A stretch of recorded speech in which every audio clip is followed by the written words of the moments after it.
Hello, you're very welcome back to the Matchbook Cheltenham Trail. It's already episode 3. We are flying along. It will be the Cheltenham Festival before you know it. Let me tell you, I'm delighted to welcome Matt Toombs and an injured Donn McClean. So, Donn, people may or may not have noticed on Racing TV that you got yourself injured playing five-a-side. I think the listeners are probably concerned and worried. What's worrying me is the number of people have told me I'm too old to be playing football. But yeah, I had an action for a little while, but broken ankle, but sure.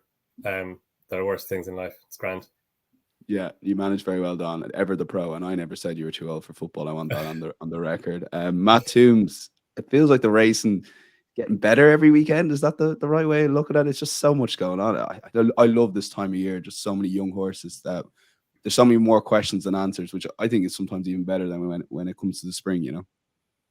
Absolutely. I think the weekend we've just had is possibly the peak point of the autumn. If I was only allowed to watch one weekend's racing, it would probably be that one. But it's all the horses coming out. And at the moment, you can have so many different opinions about, particularly in the novice divisions, how the form lines are going to work out. Great time to be watching. Absolutely. I'm really looking forward to this show. We were going to do our usual slot of weekend review. Matt's going to bring his trends in. Matt and Donn are going to go back and forth in terms of not just those trends, but horses to take out. We've got our Eyecatchers and our ever popular when to pull the trigger section, even just talking about some of these horses. Maybe not bet now, maybe do bet now. Well worth a listen. All we ask, if you are watching on the YouTube stream, do first of all get involved, and we really appreciate all the kind comments and questions coming in on social and YouTube. We'll get to one at the end. And just hit that like button and subscribe completely for free. We will start with the Hatton's Grace, and what a race this was. We will go to you first, Matt, on a trend here, but I have to say this is a race that lived up to the billing. It was a race that nearly belonged in the spring, just given how dramatic the race was, not just in terms of the winner themselves, the Cheltenham Festival, but all implications right up to the trainer's title in April. I thought it was just a perfect horse race and a really good winner as well.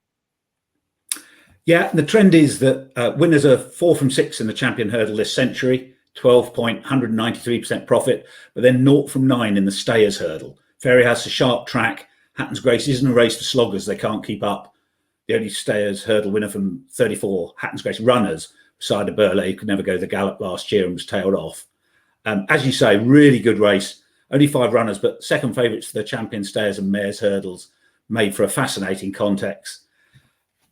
Ante-Post, excellent record fresh, won in all 3 seasonal debuts, including on RPRs, which is his joint best run ever when beating Classical Dream this last year. Really likeable horse, only 6, may well still be improving. Jack Kennedy said afterwards his work had been better this season than last. Goes so well fresh, it's no surprise to hear Gordon Elliott utter the dreaded words straight to Cheltenham. Context from last year, strongly run stayers hurdle, only beaten 3/4 of a length. Davy Russell carrying an injury. Ante-Post had to switch twice in the straight, may have been a bit unlucky. It's a horse with more pace than most of the stayers hurdle horses. And assuming Flooring Porter stays chasing, there may not be as strong a gallop this time, which would suit him. But history is against him. Horses beaten in the stayers have a terrible record when trying again the following season. Since Iris's Gift, who was a novice when beaten the previous season, won in 2004, all 51 horses who were beaten the previous year were beaten again.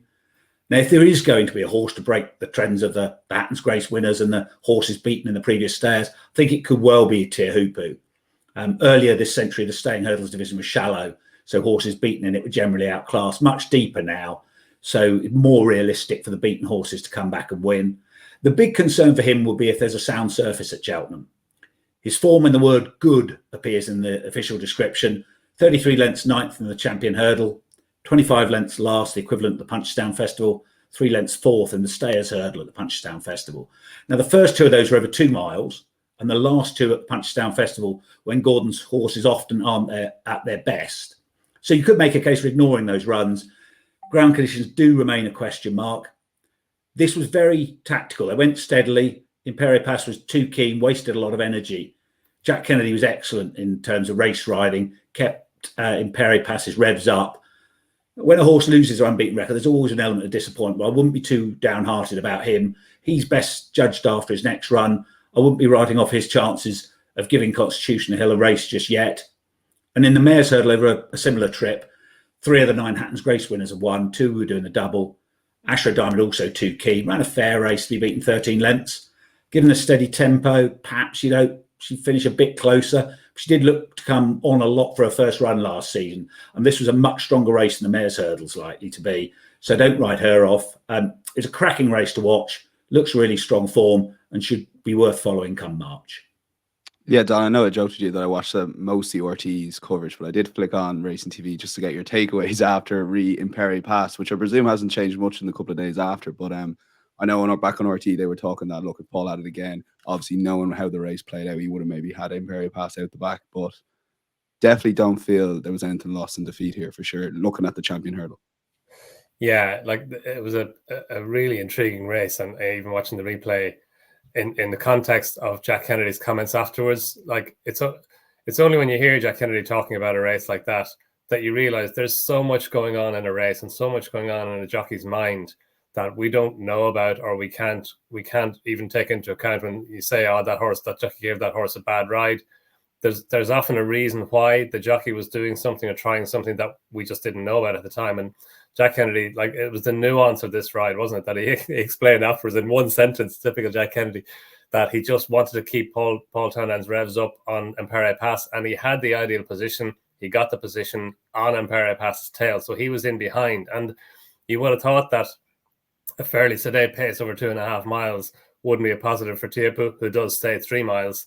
But it was more the way that the race developed, and then the way that Jack Kennedy was able to get Imperi Pass probably doing more than Paul Townend wanted him to do early in the race, and then B could engage him early enough, like very early in the home straight on the run to the second last. It still looked like Imperi Pass was travelling better, and of course he's a Ballymore hurdle winner, so he stays 2.5 miles.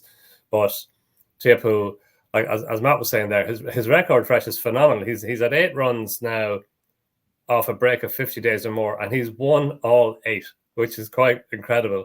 And at Fairyhouse, I think that's his 5th run at Fairyhouse. He's now won 4 and finished second in the other one. So he had all that in his favour. And yeah, it was a bit surprising to hear Gordon Elliott say afterwards that he'd probably go straight to Cheltenham. I would have thought they could take in the Christmas hurdle at Leopardstown first, and then he still has 2.5 months. He's still a fresh horse going to Cheltenham if they do that, but I suppose he'll be even fresher if he doesn't run between now and then. And he's only 6. Like, you kind of think he's a Stayers Hurdle 3rd/2nd/3rd from last year, but he's still a young horse. And no, it was a really game effort. And I agree with Matt on Imperi Pass. I wouldn't give up on him yet. Like, he was 4 for 4 last season as a novice.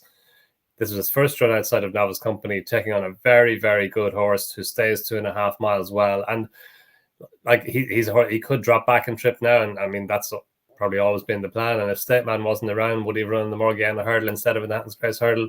Probably, or possibly. But it'll be very interesting to see where he goes next. But on Ante-Post, like, in the Stayers hurdle last year, like, he's a horse who, you can argue 2.5 miles is his optimum trip, but he gets 3 miles. He's not the kind of big bucks English Dreamer, dig deep down, staying Stayers hurdle type of horse. He's a pacey horse. But, and I would echo Matthew as well on the ground. His best form is on soft ground, so maybe we don't know enough about him on good ground, but he has very good form on soft ground, and it was soft ground in the Stayers hurdle last season, atypically. But I think he can do better than last year. I think even if he'd had a better run through the race last year, he would have done better. He would have got even closer. And like, he's favoured now for the Stayers hurdle. Those stats are a little bit worrying, but I think he deserves his place at the top of the market now. Yeah, absolutely. It's interesting that the race was slowly run. Yeah, it turns into a sort of Stayers race. It's fascinating stuff. And Jack Kennedy, brilliant as always, and fantastic jockey. We'll go to the Drimnor. And Matt, I want you to bring your stat in first, and then I'm going to go straight to Donn on this. So the stat is that all 18 winners of the Drimnor that ran at the festival have been beaten, while 7 of the 56 losers won. Normally, this race is an example of the punting maxim that the best novice in the autumn is not necessarily going to be the best novice come the spring. That obviously doesn't apply this year to the winner, because Iron Maximus is no longer a novice, but it remains true that you shouldn't automatically look at the beaten horses and write them off as festival prospects. Yeah, Donn, surprising stat. It's mad. Like, Matt always does this. He has at least one of these every week. One where you go, geez, is that really true? And then you dig into it. And I did believe him, but I still had to find out why. Went back through some of them. Doran's Pride was 3rd. Doran's Pride actually ran in the Gold Cup after winning the Drinmore as a novice. He finished third behind Mr. Mulligan. Alexander Banquet was second behind Lord Noley, only just beaten in the RSA Chase. Lacudre ran the Cathcart. Remember that? Jesse's Dream, Gordon Elliott's first Grade 1 winner in the Drinmore. He was just beaten by Boston's Angel in that. He looked a winner. He travelled like the winner to the last, and then just got outgunned or outgutsed by Boston's Angel up the home straight. Don Cossack, he won the Drinmore. He fell in a Foylan's Boys RSA Chase, and obviously he's a Gold Cup winner, so we don't know how that would have panned out. Envoy Allen fell in the Turners when he was an odds-on shot. Mighty Potter last year just didn't run his race in the Turners, finished third. So, you know, I think it's a crazy stat that no Drinmore winner has got on to win at Cheltenham in 18 attempts. So no, phenomenal stuff. And this year's renewal, I suppose it was a little bit unusual in that there was an Irish Grand National winner in it. Yeah, really unusual. Yeah, I think the rule where horses who win after the 1st of February, they're a novice until Hatton's Grace Hurdle weekend. It probably wasn't written to accommodate Irish Grand National winners, but in fairness, he was a novice. He was a maiden going into the Irish National, and he's a bit enigmatic. I think he's getting maybe less enigmatic as time is going on. But like Paul Townend's riding him in the Irish Grand National last year, that was a phenomenal ride because everything went wrong for a circuit, and then he just played plan X or Y or Z probably and got him home. But he does jump to his left, and again he ran in the Brown Advisory Chase at the festival last year, and he went around the inside the whole way. Danny Mullins rode him. His jumping wasn't that good, but he stayed on well to take fourth place behind the Real Band or the Real Whacker and Jerry Colon. But he showed pace, I thought, on Sunday that we didn't really know he had. All right, you know, you kind of think an Irish Grand National winner over 2.5 miles in a Grade 1 race, albeit a Grade 1 novice race, he's going to struggle for pace, but he didn't. And even he made a bit of a mistake at the second last. Jody McGarvey was very good in him. He regathered him, allowed him time to get his equilibrium back, and then delivered him. And he stayed on really well. And look, he was easy in hindsight, but he's a 158 rated horse running in a novice's chase, so he probably shouldn't have been as big a price as he was at the outset. But no, it was a big performance by him. It probably, like, he's obviously not a novice now. Is he going to be a handicapper, or like maybe the Grand National is probably the race that you think about him? Is he going to be able to hold his own in Grade 1 company in open class? He's only 7, so we don't know that. We found a 50. I think there's more to come from found a 50 as well. Let's be clear about it. Thought he ran well for a long way. In fact, going to the third last, you thought he was traveling best of all, and his jumping was good again, but he just got found out. And, you know, maybe like he won his maiden hurdle over 3 miles. Now, he showed all that pace at Cork the last day with his jumping accuracy, and you're kind of thinking he is a pacey horse, and he is, but you know, to me, he looked like a horse who maybe could be going out and trip again, but it was just a wee bit disappointing for the first 7/8 of the race. He was very good, and then he just weakened inside the final from the final fence home. But yeah, found a 50. I wouldn't give up and found a 50 yet either. Okay, I am Maximus. Matt, Donn touched on the novice status. Take it away there in terms of what your thoughts on that overall. The polite way would say very unsatisfactory. I'm not pocket talking because I backed the third. I lost my money anyway. But allowing horses that have won races like the Grand National into a novice Grade 1 in the following December is a nonsense. We need a programme that makes trainers aim their best novices at these races in the winter. Season's got too spring focused, and this is a knock-on effect of that. We're having a situation where we're trying to bolster these races because a lot of the horses, particularly those trained by Willie Mullins, haven't been out to win their maiden hurdles or beginners chases in time to run in this race. So yeah, rant over, but hopefully there'll be a bit of a rethink. I'm with Donn that I definitely wouldn't give up on Founder 50. He was going down the tried and tested route of coming here from that Down Royal beginners that Gordon tends to use for his best novice chaser. Looked to have every chance, made a mistake at the last, got outstayed. I think he would have been beaten even with a better jump. But he was facing a rival who wasn't really a novice, with vastly more experience, rated 158, and who was pretty quirky and now looks to be a bit more the finished article, so may still be on an upward curve. So Founder 50 has been pushed out to 26.0 for the Turners. Given that's the race Gordon likes to run his best novice in, that looks a bit of an overreaction, especially given that record of horses beaten in the Drinmore, going on to do well in Grade 1 races at the festival. Let's be clear about it. Jumped well again. I agree with Donn. I thought he had the others in trouble, but he didn't find much. He looked to stay the Albert Bartlett trip pretty well, especially as he was a bit keen there. So it shouldn't have been stamina that caught him out. I doubt Iron Maximus was really quickening in that ground, so I can't see that he got done for speed either. It's a bit of a head scratcher. This Grade 3 win at Corker worked out really well. Perhaps the Drimble form's really strong, and being 7.5 lengths third is his level. So slightly surprisingly, when you've had a second season handicapper winning it, my initial reaction is this was a strong renewal and the form probably be worth following and maybe a bit underrated. Okay, overreactions and underrated words that I love to hear, and when we're talking about betting and Ante-Post betting and just looking ahead to different races. Matt, the Royal Bond, take it away in your stat and then your thoughts on the race. Far and Glory, a very impressive winner. So the stat is that runners are 9 from 45 in Grade 1 novice hurdles at the festival, 54 point, 121% profit.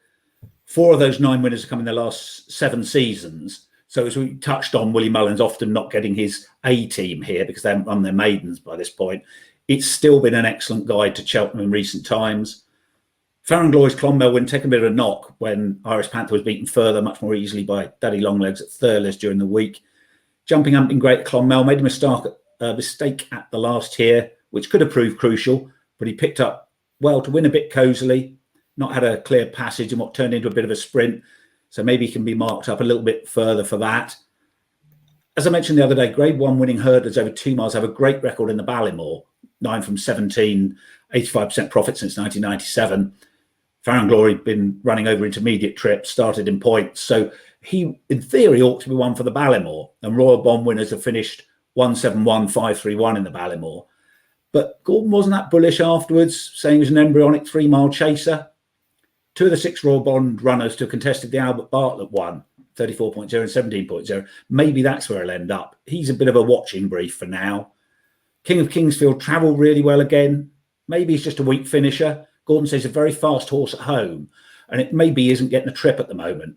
Gordon took him out of the champion bumper on the basis he wants a sound surface, but with the wet autumn, he's ended up racing on soft ground for all 3 hurdle starts so far. Yeah, finishing a close second in a Grade 1 isn't the obvious way to get yourself well handicapped, but I wonder whether he's one for a big 2-mile handicap hurdle on goodish ground in the spring. Sharp track like Aintree, maybe Punchestown might suit ideally. And Canto Bruno, a bit of an in and out record, 5 wins, 3 heavy defeats. He's blowing hard off, pulling up at Galway, and the other 2 poor performances have been on genuinely soft ground, here and in the champion bumper. So perhaps he's really ground dependent. Having had 4 hurdle starts already, he's qualified for handicaps at the festival. If they want to leave him off over the winter and plan a spring campaign, be interesting to see which route Gavin Cromwell takes with him. Overall, whilst you want to see how the form pans out, my gut feel is that this was a substandard Royal Bond and it might not have the impact on Cheltenham that the race often does. Yeah, Donn, like Matt mentioned the trends, we all remember last year's Royal Bond winner and how well he ran at Cheltenham. But one of the first things I was taught as punting, if you see 3 or 4 horses in a great finish, it's a great race, but maybe not necessarily a great race to look like they can't all be great horses is the line people always say. There is not just an element of truth in that, there probably is truth in that in general. Oh yeah, if you think you have 4 Derby winners, you have none. Exactly, yeah. Yeah, interesting. Like last year's race, you know, I remember after the race, he's kind of thinking, yeah, not certain about it. But as we discussed last week, got four grade. The first 4 home were all subsequent Grade 1 winners. This year, though, I kind of agree with Matt. Like the fact that Gordon Elliott said afterwards that Firefox was probably his best novice, and he said the 1-2 in the Royal Bond Hurdle. That doesn't all go well for the Royal Bond Hurdle, but I still think there are still pockets of interest in here. Like Farron Glory, after he made that mistake at the last, I thought he did well to get back up and beat King of Kingsfield. I think King of Kingsfield is a horse who, like his first 2 defeats, now he was beaten by good horses. I know Redstone had beat him at Ferryhouse. He disappointed there at the weekend, but I don't think that was his running. He hadn't run since then, so I'd give Redstone another chance. He got beaten by Slade Steele in a maiden hurdle at Naas, and Slade Steele, who is owned by Brian Atchison or by Rob Core and trained by Henry de Bromhead, they also have October, and they were both in the race until the 11th hour. The final declarations, they decided to go with October instead of Slade Steele. I think Slade Steele could be at least as good as October and maybe even better. And the other thing about those 2 races is King of Kingsfield led. He made his own running and was passed. And then again at Ferryhouse, he was in behind runners, but he hit the front early enough. And said Gordon Elliott said afterwards, I think that Jordan Gainford was kicking himself afterwards for going on too early, for hitting to the front too early. I think King of Kingsfield, ridden in behind like he was, but delivered a wee bit later, just with one run to get to the front. I still like he's still a maiden. He's had 3 runs now in hurdle races. He's finished second on all 3. Like he finished third behind a Dream to Share in the Champion Bumper at Punchestown. So he's still potentially a good horse. You know, he just hasn't got there yet over hurdles, but I think there's more to come from him. He's a horse that I'd keep on side for now anyway. On Tubber as well, he is really highly regarded. The race wasn't run to suit. He had to make his own running, and he's a staying type anyway. He's a staying chaser. The stamina in his pedigree. He didn't run for 600 days after he won his point-to-point until he won his maiden hurdle at Ferryhouse in early November. And then, like, it was a wee bit weak in the market. I think that was market correction, though. I think that he was probably put in too early. Or too short. It was a more open race than his early price suggested. But I thought he ran well in a race that wasn't run to suit. And, you know, maybe he could step out and trip now, even over hurdles at this point in the season. Like, it could be more 2.5 mile hurdle, or maybe even over longer than that. But, like, while I do, like Matt, I think it probably wasn't a vintage renewal of the Royal Bond. I still think there are pockets of interest there, with maybe circumstances tweaked for 1 or 2 of the runners.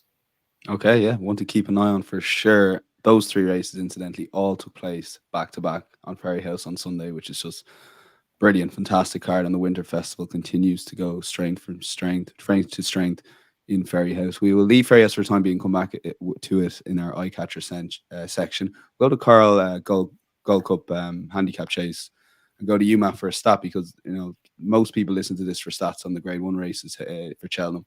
But 1 or 2 sickos like Dan Overall, who's a regular on our horse racing podcast, looks for handicap trends in December, what he was looking for them in November and October as well. So take it away. You have a couple of very fascinating trends, and tell us a little bit about this year's race as well.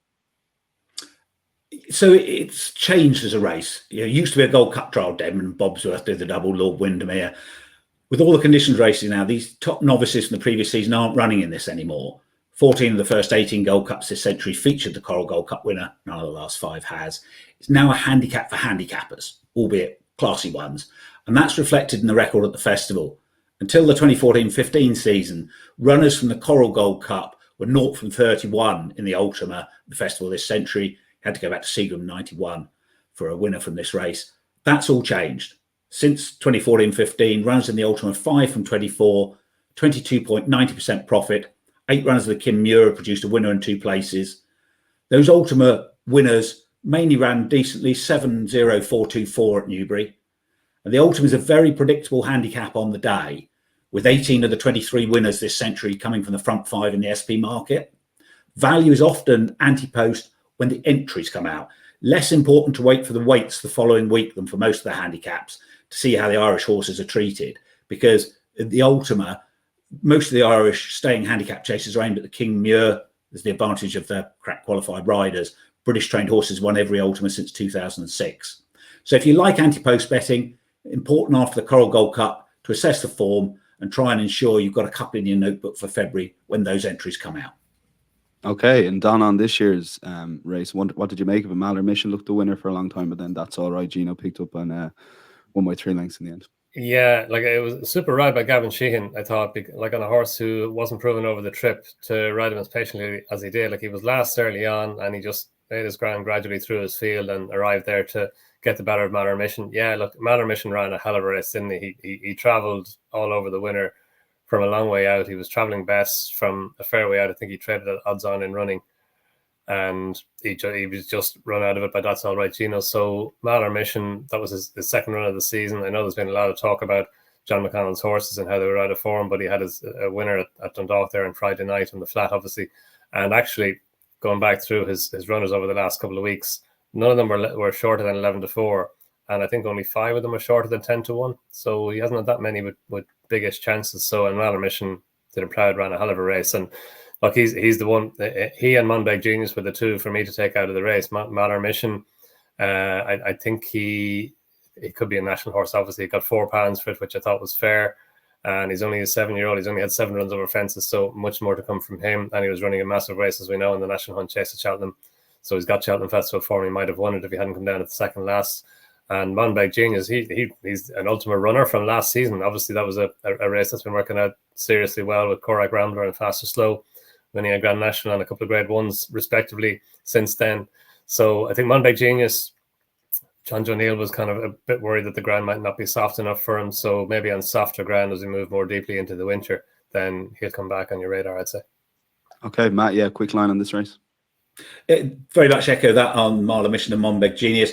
That's all right. Gino was the first winner to be held up since Celestial Gold 19 years ago. First winner this century, hadn't run at least 3 miles over fences. So he's really unexposed as a staying chaser. He's up 11 to 159, about par for the winner of this race. But that may push him into conditions events, but he shouldn't be underestimated. And the other one I was interested in, those first 3 were all second season chasers. Eldorado Allen, very different type, 4th season chasing. We've been 2nd in the Arkle, 3rd the Ryanair, 7th in the Gold Cup. He's been a beneficiary of the handicappers' greater willingness to drop horses quicker. He's come down from 166 after his Denman Chase win last year, 153 here. And the likes of Global Citizen, Favour, Third Wind were also Grade 2 winners who'd also then went on to win handicaps at the last 2 festivals, having been dropped similarly.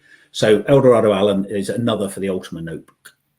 Okay, let's move on to John Frankham Novice Chase. This is on Friday at Newbury, which is a brilliant card, bonus card for us ITV racing watchers. Hermes Allen, Matt, I want you to give us the trend and then maybe a little bit on Hermes Allen on Chase debut, and with a view to, is it a 2.5 mile trial later in the season, this race, or is it actually a 3 mile trial? Well, so often novices who are running at intermediate trips at the moment end up over 3 miles come the spring. Trainers want to build them up, don't want them having slogs at this time of the year. And this race doesn't just produce Festival Novice Chase winners, it produces elite level horses. It's been won by Gold Cup winners Denman, Bobsworth, Coneygree, Jewel King George winner Clandes Beau, other top class chasers like Jeda Cochet, Gloria Victis. Obviously need to look at each individual renewal, but once a race develops a reputation as a springboard to stardom, trainers often run the best prospects in it, especially when they've trained one of the previous stars. So it can make the Berkshire winner an interesting Ante-Post proposition. Winners have finished 2-1P, 5-1-1 in the Broadway, but 2-5-4 in the Turners. Stage started when the Turners after being beaten in this. So I'm expecting it, for the reasons I've said, to continue to be mainly a trial for the Broadway. This looked well up to scratch. Nickelback ensured it was run at a good pace. Hermes Allen had a wind up, little bit novice in the early part of the race, but warmed to his task. A brilliant jump at the last, showed how much he had left. And the context is important here, in that he had an infection in his foot and missed a month. Paul Nicholls said it was a real rush to get him to this race and that he'd come on a lot for it. Based on that, you'd think he'd be a big contender for the Courthouse Star if that's the route they go down. Though the vibes are Nappers, Hill will represent them in that. The Towton's now a 2.5 mile rather than a 3 mile Grade 2, and is due to be run on the 13th of January rather than in February. So maybe that's where we see him next. He's not the biggest, so be interested to see how much scope he has for jumping when he takes on the best novices. But given his prep, it was an excellent first effort over fences. And a bit of historical context is he was the 4th horse to win the Grade 2 Berkshire on chasing debut. Coneygree won the Gold Cup later that season. Bobsworth the Broadway, Punchdown was a beaten favourite in the Broadway. So you need to be a top-class prospect to be winning a typical Berkshire on your first start over fences. And all that ought to make him an interest of an Ante-Post bet. He's 17.0 for the Broadway. But Paul Nicholls often likes to bypass Cheltenham with his best staying novice chasers now, going to Aintree or Ayr. Did that with Clandes Beau, Pitt Dorhey. Brave Man's Game was a late scratch, but he always wanted to go to Aintree with him. Paul's priority is to be winning the King George down the line with these sort of horses. So that's not to say Hermes Allen won't go to Cheltenham. Paul won the Turners with Stage Star last season, the Broadway as recently as 2019, the top of the game. It's just that it shouldn't be assumed that a good novice like Hermes Allen will automatically be aimed at Cheltenham. So I'll be listening to the vibes from Paul. Nickelback made a significant mistake 3 out. Every excuse to fold tamely, but showed a good attitude to beat the others easily. He's basically been running over intermediate trips, but given his run style, I'd be interested in him if he ran in the Grand Annual. That's on the old course again now. Good race for front runners. I think he might well have the pace for it. So he's one for the notebook, having remained on 147. Okay, Hermes Allen, Donn, for you. Interesting there, and as Paul Nichols, but always Paul Nichols horses. They're not necessarily aimed at Cheltenham, which is refreshing in fairness, because I think it does add a little intrigue to the season. Yeah, it's another unknown. We need all the unknowns that we need. I was against Hermes Allen, but I was impressed with him. I thought he was very good, and for all the reasons Matt headlined there, like he had plenty against him, but his jumping really warmed up as the race developed. Like, he's a horse who I thought after the shallow hurdle last season, he was overrated on the run into Cheltenham, and I thought he got exposed there. And again at Aintree, he was only third in the Mersey hurdle behind Irish Point. So I just thought he was generally an overrated horse, but no, I have to change my opinion of him, because he was very, very good. His jumping was good. He stayed on well. He probably won with a fair bit in hand as well. And yeah, you're kind of thinking, because he disappointed in the Ballymore last year, even though the ground did come up soft, which is why the money came from him in the end as well.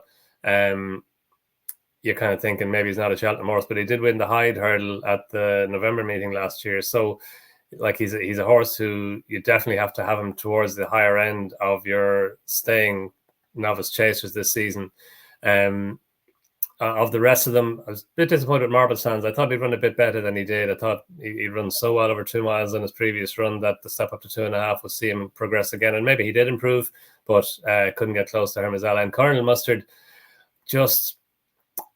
I think I'd like to see him come back over hurdles now, because he just hasn't been able to, for me, match his hurdles form over fences. I think, go back over hurdles now and see how he goes over hurdles, because I still think there's more to come from him potentially over hurdles. And the Ordinary Joe, again, expecting him to run a wee bit better than he did. He looked the most likely winner of the Martin Pipe hurdle last season, and he just kind of faded up the hill. I thought Newbury might suit him better, but he was never traveling. He was never really going. So the jury has to be out on him for now, but he's still a talented horse. If he could put it together now over fences, there's still time for him to have a decent season ahead of him. Okay, let's move on to the race later in the card. And Donn mentioned he didn't tip the winner of the last race, Donn, but you did tip the winner of the long distance hurdle on the Matchbook betting podcast. So well done to you. Matt, give us the trend here, and I'll bring Donn in.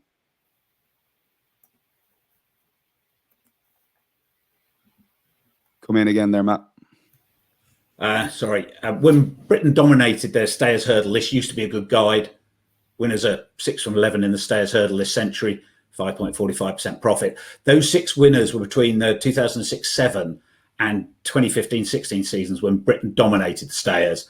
Irish trained horses won 5 of the last Stayers hurdles. So the influence of the long distance as a Stayers trial is waning.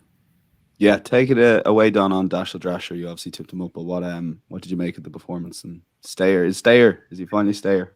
It does. You were talking about this in the podcast, by the way. Go on. Stays a strip, doesn't he? Yeah. Look, it was a battle of the old guard, was it? Dashel Drasher and Paisley Park. Marie's Rock, you kind of thought there's more to come from her over this type of trip. She was put in short, but they converged in the market, didn't they? Marie's Rock and Dashel Drasher, he got closer to her in the market, and as we were talking about on Thursday, that's probably as it should have been. But look, he was so good, and Paisley Park ran a massive race as well. Will they have an impact on the Stayers hurdle? I'm not sure. Like, they're 10 and 11 respectively, rising 11 and 12 respectively. So it's hard to see it, and you could have imagined that this would have been the race for which they would have been trained, and Paisley Park especially would have been geared up by Emma Lavelle to be at his peak on the day. Dashel Drasher had that prep run in the West Hurdle, or the West Yorkshire Hurdle at Weatherby, so that should have teed him up for this. So look, great to see them battle it out, 2 old stages, but yeah, it's very hard to see either having an impact in the Stayers hurdle. I suppose Marie's Rock, you could give her another chance, but she has to step forward quite a lot in what she's done, obviously. Yeah, it was the last race we added into this schedule, Matt, but I think it's important to talk about it because it's a good race in its own right. And as Donn said, maybe 1 or 2, maybe a Marie's Rock, and perhaps feature in the spring. Yeah, maybe. I think it's more worth talking about, because this was everything that's great about National Hunt racing. Yeah, even if you didn't have a bet on this race, watching those 2 real grizzled, tough old pros fighting it out. Dashel Drasher so brave from the front. Paisley Park coming with a wet sail, not quite getting there. It was a great advertisement for Jeremy Scott's training skills. So whilst I don't think it has a great deal of relevance, as Don said, for the Cheltenham Festival. It was fantastic viewing. Really enjoyed it. Okay, we'll go to our Eyecatchers section. There's one or two races then we can potentially gloss over towards the end, and we also have a question and a little bit on when to pull the trigger, just Ante-Post betting in general, perhaps. So, Don, I want you to take it away with your Eyecatchers. You say this every week. You have 94, I think, is the number you used this week. I hope you're taking the piss, but like you said earlier, if you've 94 Eyecatchers, you've none. So take it away. Yeah, exactly. Yeah, no, Yeah. probably had 12 this week. Yeah. Wow. And as typical, Matt stole one of them, so down to Yeah. 11 that I had the options on. Suppose so. The first one is Solness, and I know he won the handicap chase at Fairyhouse, but he was very good in winning it. Connor Stone Walsh, we know him as apprentice on the flat, had a hell of a season as an apprentice on the flat. He's now going over jumps while retaining his flat license. Obviously, I think he's going to ride at Dundalk a wee bit on flat horses that have higher weights. But he literally had one ride over jumps before Saturday, and he'd won on that, the Galway Gallivanter at Cork handicap hurdle. This was his first ride over fences on Solness, and there was a false start. It looked like he wanted to be up there handy, but Solness then missed the kick, but he just bided his time, allowed Solness into his rhythm, and he delivered him. And Solness ran out a really impressive winner. He's only 5, Solness. This is only his 7th run over fences. His first 5 runs over fences, he'd won twice in novice races, and he finished second 3 times, twice to Hercule de Soy and once to Saldier. So his novice chasing form is very good. He came into handicap. So his previous run to this, he'd run over 2.5 miles in the race that, let's be clear about it, won at Cork. And he travelled really well into the home straight. He just seemed to run out of stamina from the second last. This 2-mile trip, fast run 2 miles on soft ground, just suited him so well. And he ran out a really impressive winner. And, he probably had a wee bit more in hand in the winning margin. He got a £9 hike from the handicapper for that, up to mark 147. But I think he still could be better than that. He's obviously progressive. This 2-mile trip suits him well. The Dan Murray chase back at Fairyhouse in January, that's obviously over course and distance, so that would be an interesting race for him. It's another 2-mile handicap chase, valuable race. And there's also a good 2-mile handicap chase at Leopardstown over Christmas, so Joseph O'Brien might be eyeing that from. But I think there's still more to come from Solness, all going well. Do you want me to go on with the second one, or do you want Matt to do one? I'll do them all. So second one is Hansard, who I thought did well to win the Jerry Field, and he was in a lovely rhythm, jumping just in behind the pace. Then when Doyen to win, she started to fade around about over the far side of the track, over where the cross fence is, and she took him back. So he lost his position a little bit, and which wasn't ideal at that point of the race. Niall Hullen was very good, didn't panic, just allowed him move into the home straight, and then delivered him and got the better of Bad and Brentford Hope, both of whom were pretty well fancied.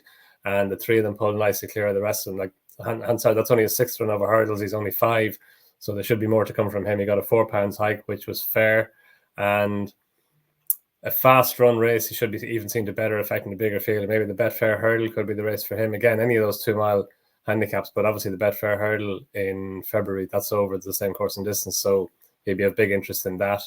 And the third one then is Lord Baddesley.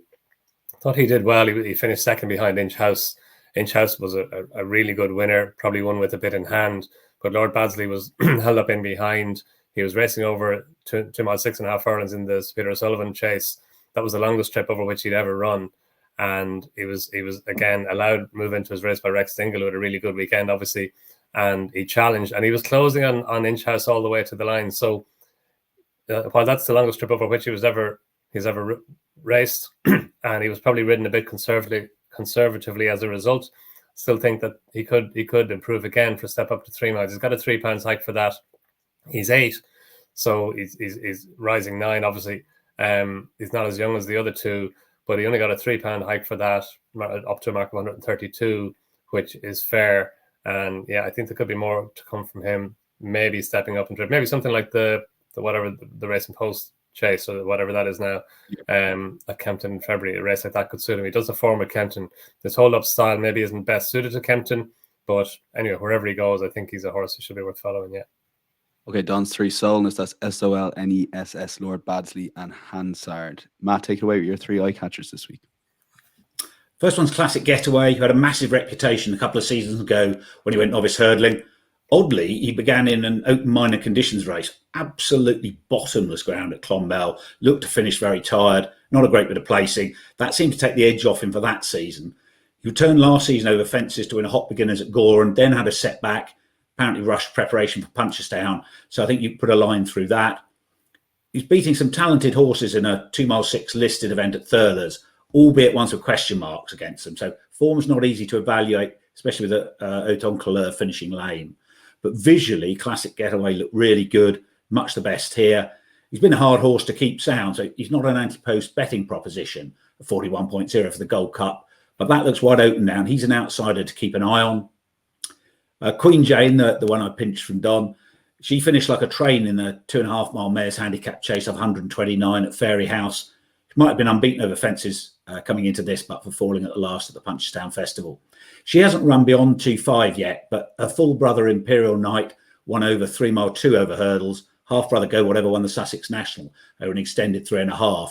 So her breeding as well as the visuals suggest she could improve, again stepped up in trip. She improved a fair bit for a seasonal debut the last 2 seasons. So given she's now off 134, she could be of interest for one of the big 3 mile handicap chases, such as the Paddy Power at Leopardstown at Christmas. And finally, the 2 mile maiden hurdle at Fairy House, which featured a clash between a couple of really vaunted horses from the Elliott and Mullins stable. Turned into a sprint. Firefox had the advantage of race fitness over Ballyburn, who made an error 2 out, could never get back on terms.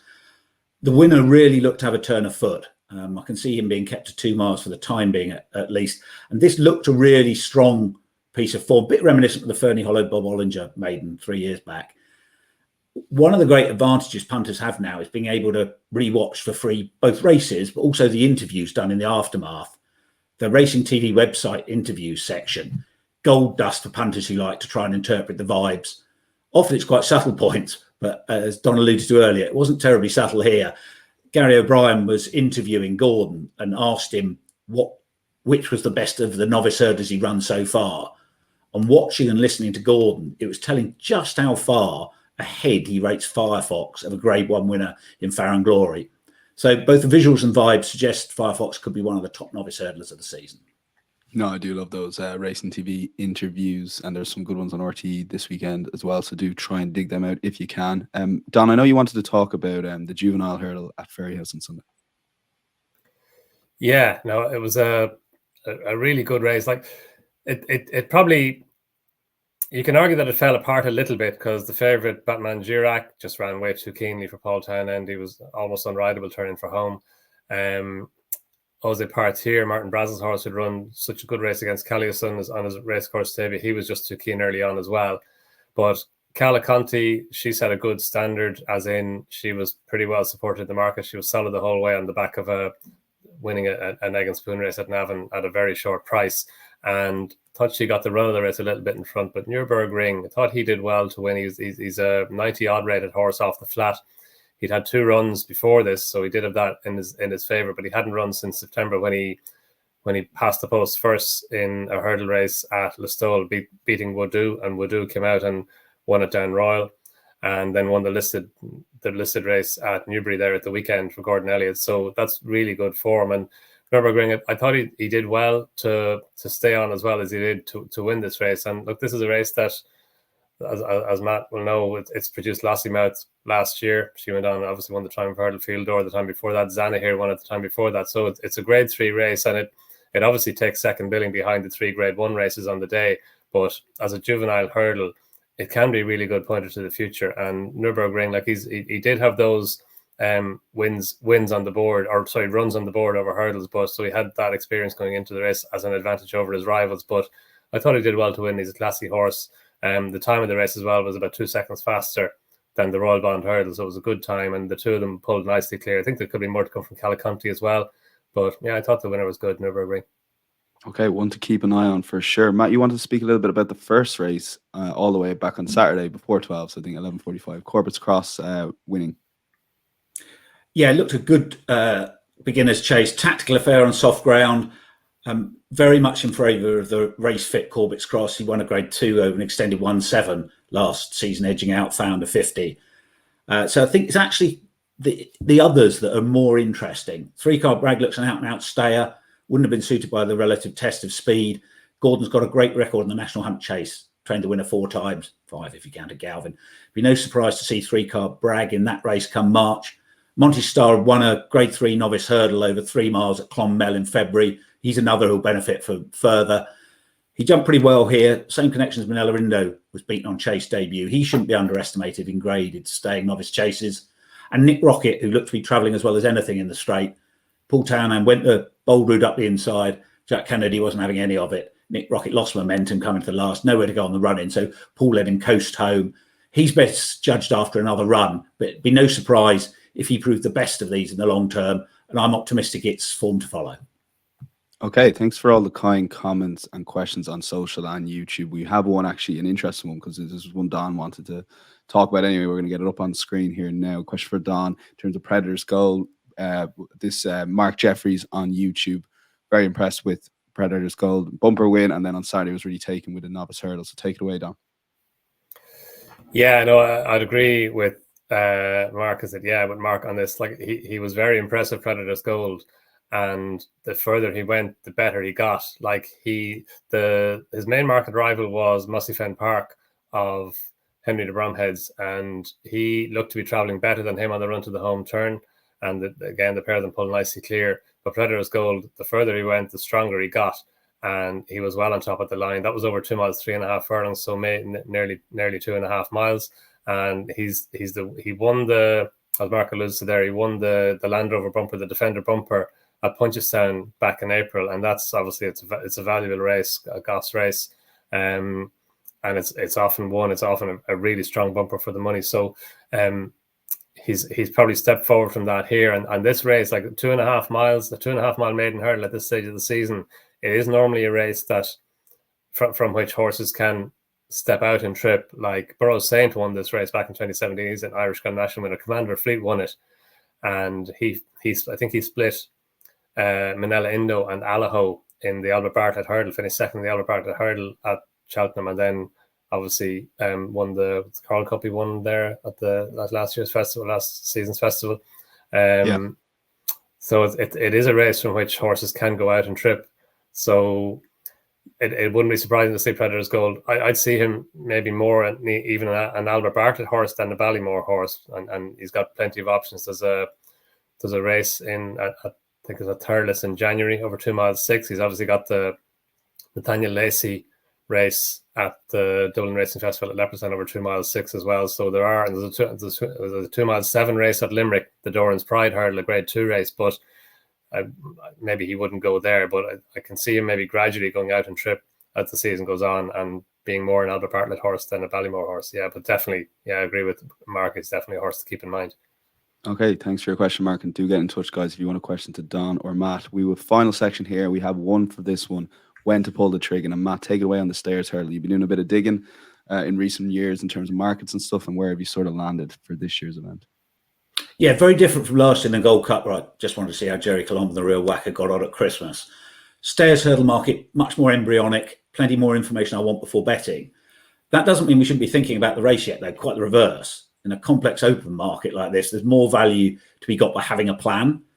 And that's especially the case where a race is changing, as I think the Stairs hurdle is. Typically, there have been 2 types of winner. The more common one was the established number 1 stayer, tended to dominate a shallow division.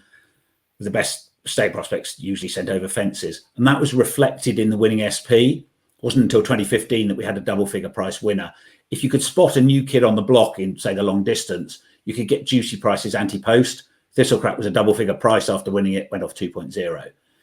That's changed, much deeper division now. Irish trainers aiming the top horses at it. So I'm keener to get form clues from races like the Long Walk, Leopardstown's Christmas Hurdle, and see if there's value about an established stayer at a price.